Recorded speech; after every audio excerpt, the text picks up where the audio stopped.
లక్ష్మీ కటాక్షం అన్న మాటకు అర్థం ఏమిటో తెలుసా? సంతోషంగా ఉండడమే లక్ష్మీ కటాక్షం. ఎన్ని ఉండనివ్వండి, ఎప్పుడు ఇలా ఇలా చెయ్యెట్టుకుని కుమిలిపోతూ ఏదో బాధపడుతూ ఏదో తనకి లేదని విషణ్ణ వదనంతో ఉంటున్నారనుకోండి ఇంట్లో వాళ్ళు, అప్పుడు వాళ్ళకి లక్ష్మీ కటాక్షం ఉందని చెప్పడం చాలా కష్టం. కానీ తనకి ఏది లేదన్న భావన చేత ఎప్పుడూ సంతోషంగా ఉంటాడు ఒక ఆయన నిజమైనటువంటి లక్ష్మీ కటాక్షం. ఆ సంతోషం కలగాలి.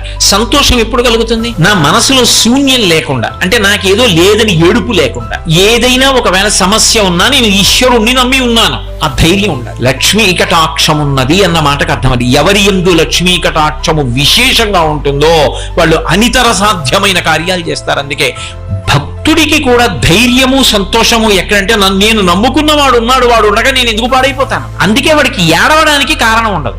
దరిద్రుడికి సంతోషించడానికి కారణం. ఎన్ని ఇవ్వండి, తృప్తి